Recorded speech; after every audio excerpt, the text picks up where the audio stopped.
नमस्कार दोस्तों, मैं अनंत कुमार स्टडी ऑनलाइन चैनल में आप लोग का स्वागत करता हूं। और आज के इस वीडियो में हम लोग देखेंगे पॉलिटी का एक बहुत ही बेहतरीन टॉपिक जो होगा हमारा लोकसभा से संबंधित A to Z जानकारी आपको जो है इस वीडियो में मिल पाएगी।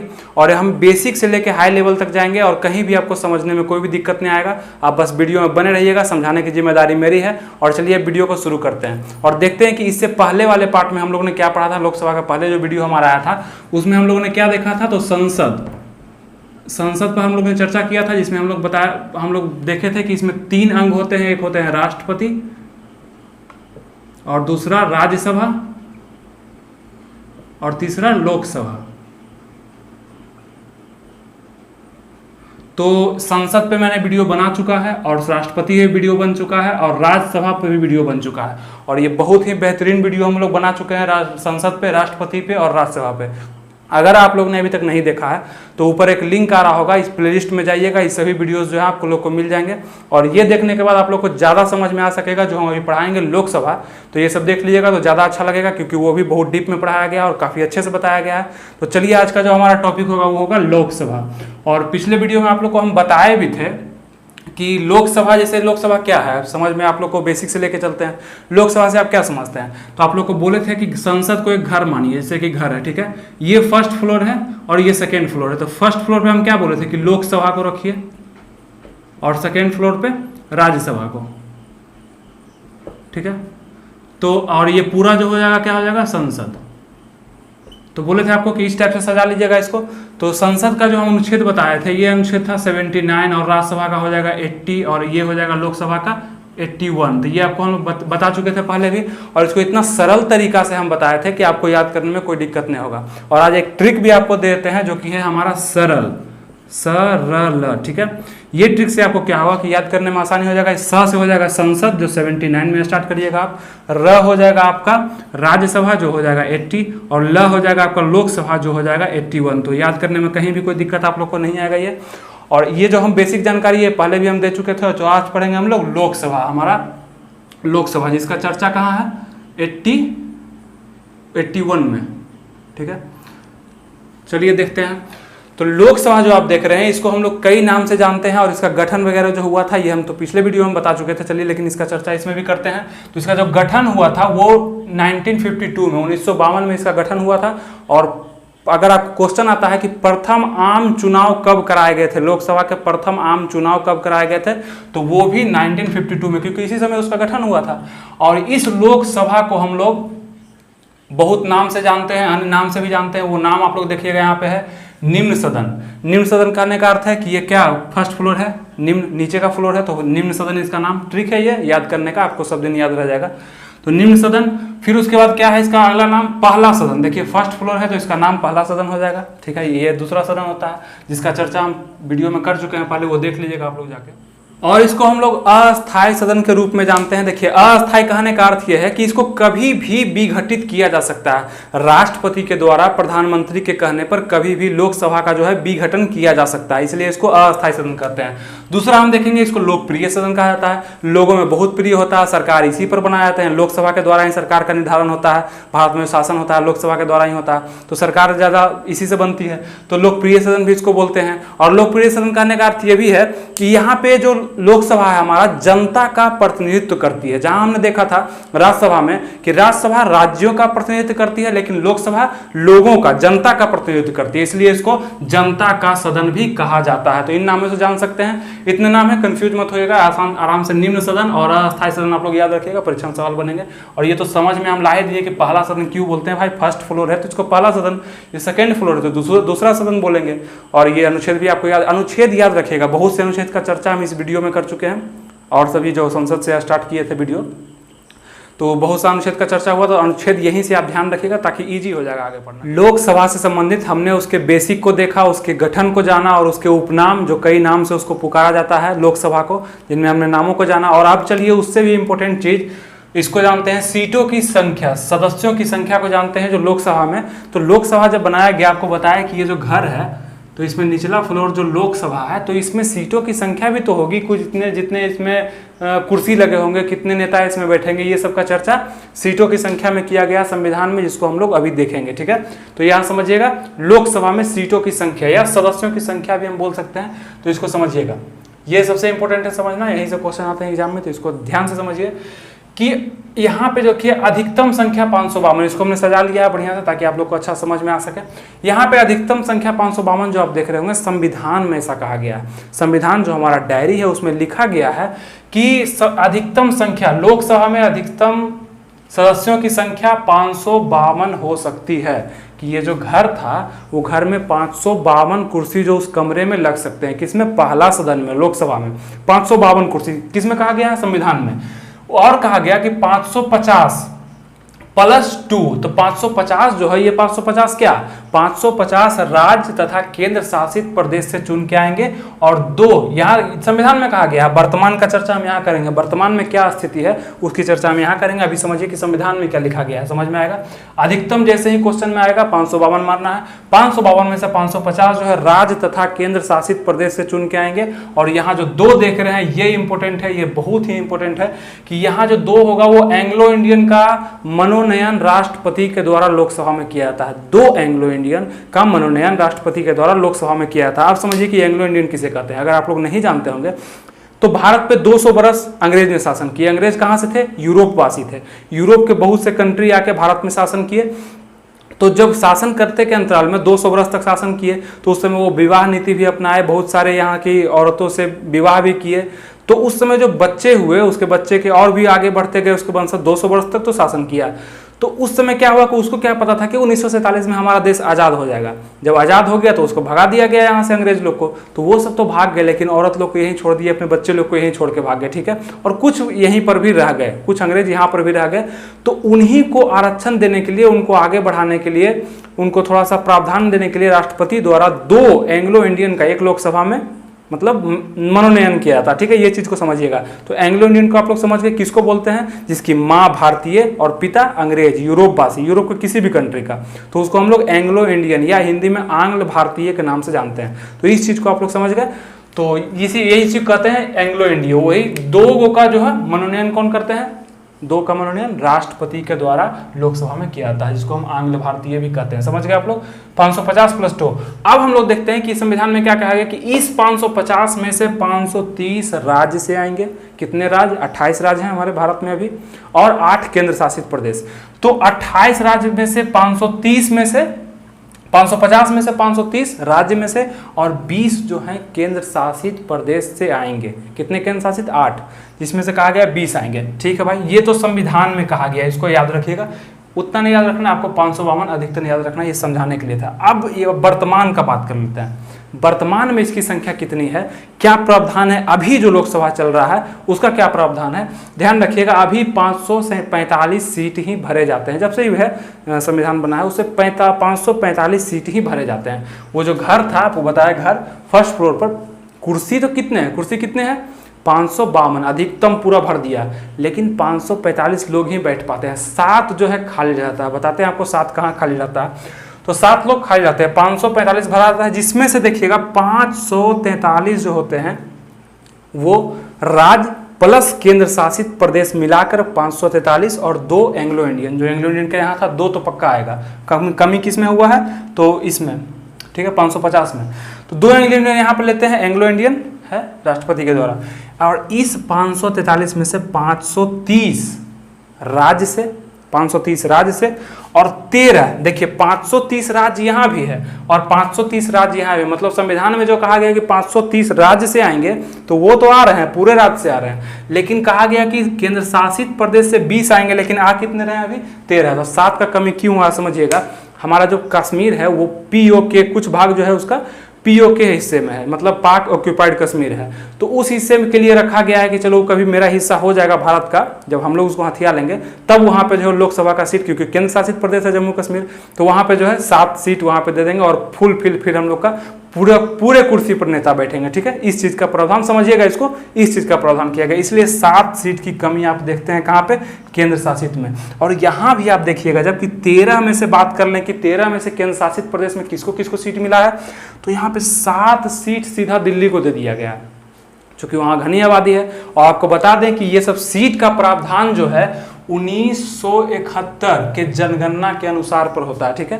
1971 के जनगणना के अनुसार पर जिसकी संख्या ज़्यादा है, जिस राज्य की संख्या ज़्यादा है, उसको उतना ज़्यादा सीट प्रावधान किया गया है लोकसभा के द्वारा, संसद के द्वारा, ठीक है। ये चीज़ आप लोग समझ रहे होंगे 1971 के जनगणना के अनुसार।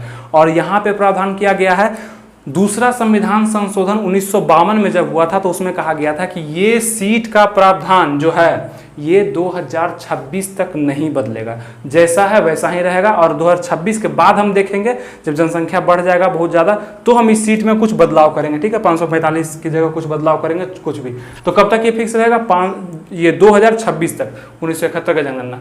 उसके बाद हम लोग देखते हैं, आपको बताया कि 13 में से 7 सीट जो है दिल्ली को दिया गया केंद्र शासित में, और राज्य में तो 530 आते हैं।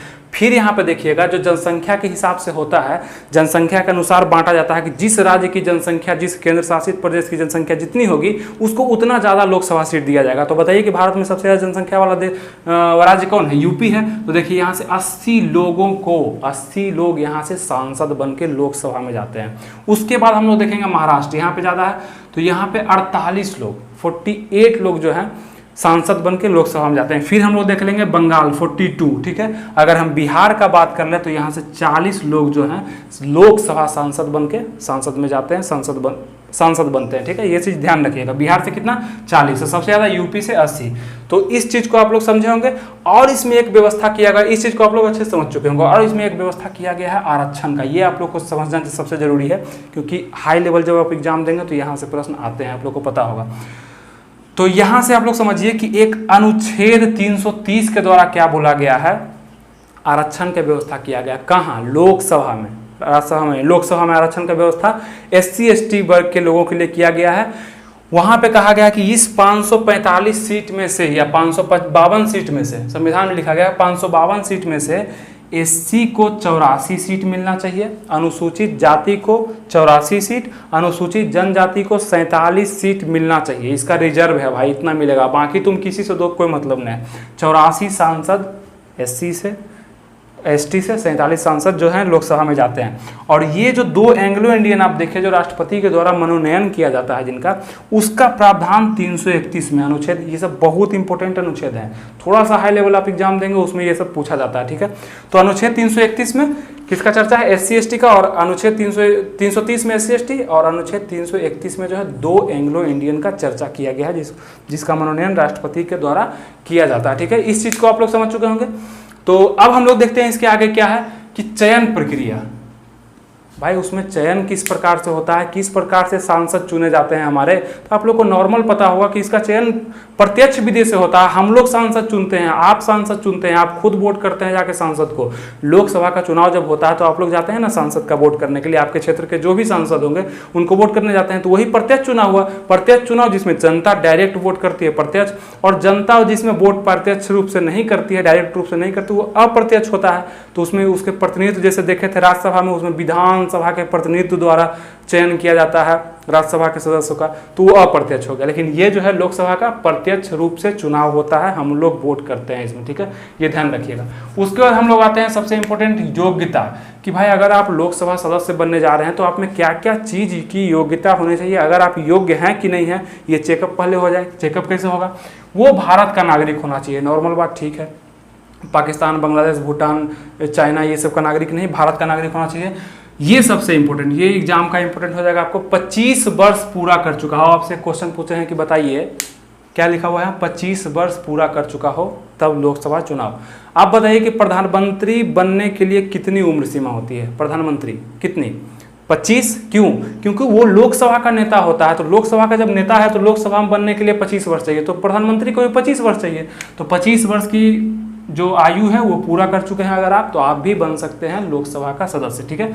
यहाँ पर देखिए, और यहाँ पर हम देखे थे, इसके बाद हम लोग देखे थे कि राष्ट्रपति का कितना होता है, 35 होता है, और फिर राज्यसभा का कितना होता है, 30 होता है, और लोकसभा का कितना देख लिए हम लोग, 25। तो कितना आसान से याद हो जाएगा, RRL है ना, आराम से ऊपर से याद कर लेंगे। संसद के तीन अंग, राष्ट्रपति, राज्यसभा, लोकसभा, 35, 30, 25 या 25, 30, 35 आराम से याद हो जाएगा। तो 25 वर्ष पूरा कर चुका होना चाहिए, तब आप प्रधानमंत्री या लोकसभा सदस्य बन सकते हैं।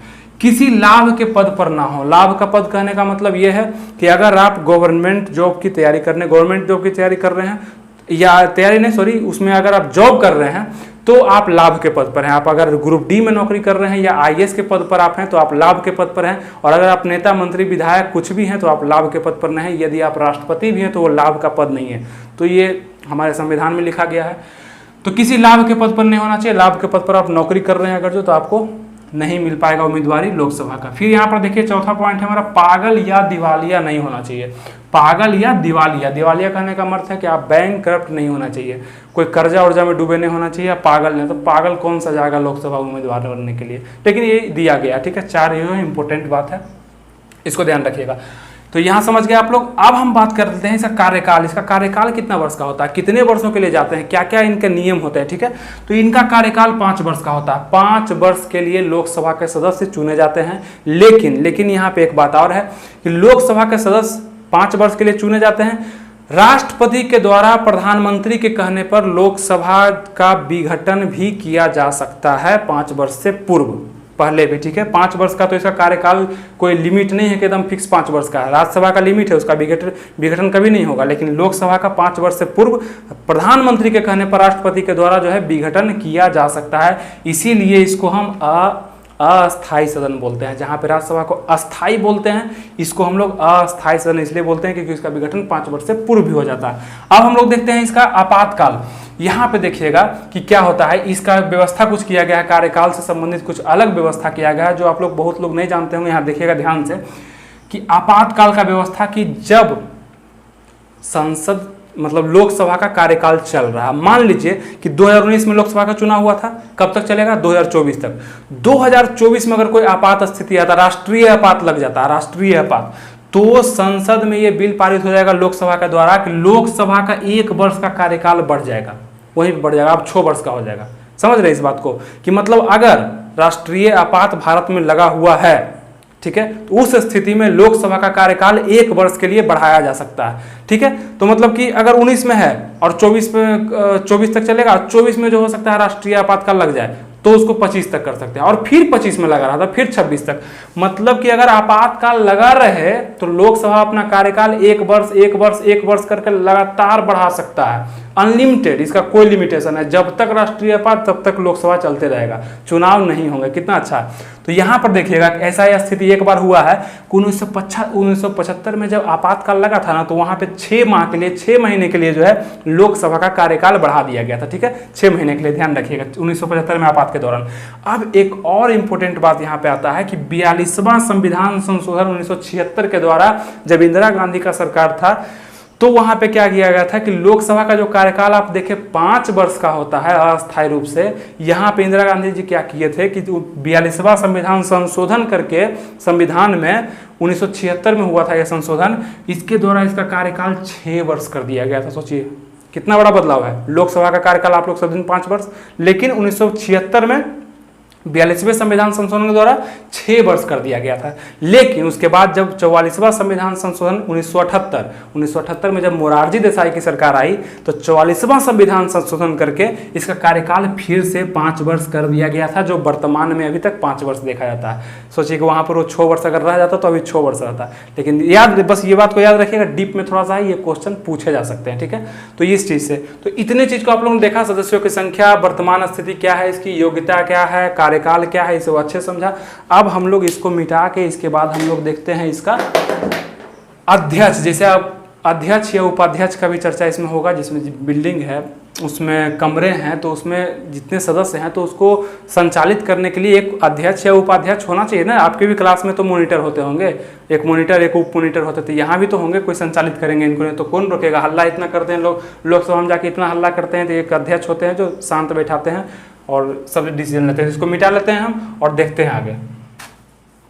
अब आइए हम लोग देखते हैं हमारा जो लोक सदन है, हमारा जो लोकप्रिय सदन है, उसमें उसको मैनेज करने के लिए उसमें बहुत सारे आदमी होते हैं, बहुत सारे मंत्री, बहुत सारे सांसद बैठे हुए होते हैं। 545 को मैनेज करना इतना आसान नहीं है। तो उसके लिए क्या किया गया है, 2 व्यवस्था किया गया है।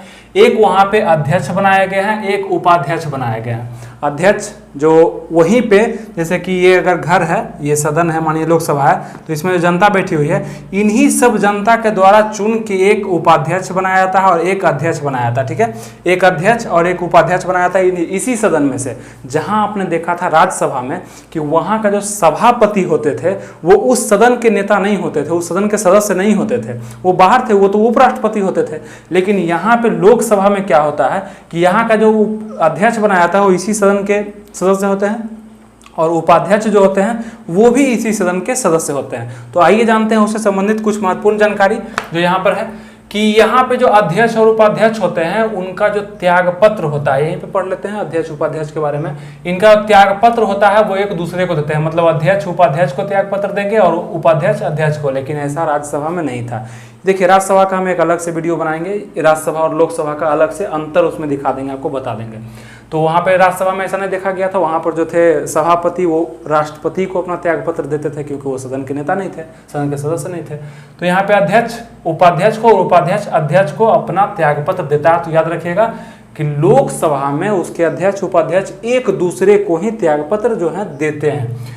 अब देखिए इनके विशेष काम दिखते हैं, इनके कुछ विशेष काम हैं जो इनके द्वारा किए जा सकते हैं। इनको एक अधिकार दिया गया है, इनको कुछ शक्तियां दी गई है उस सदन के अध्यक्ष होने के नाते। चलिए देखते हैं क्या है कि धन विधेयक है या नहीं, इसका निर्णय लोकसभा का अध्यक्ष करेगा। कौन? लोकसभा का अध्यक्ष करेगा, जो वर्तमान में ओम बिरला है, जो कोटा सांसद है राजस्थान के कोटा से। तो धन विधेयक का निर्णय कौन करेगा? धन विधेयक है कि नहीं, इसका निर्णय कौन करेगा?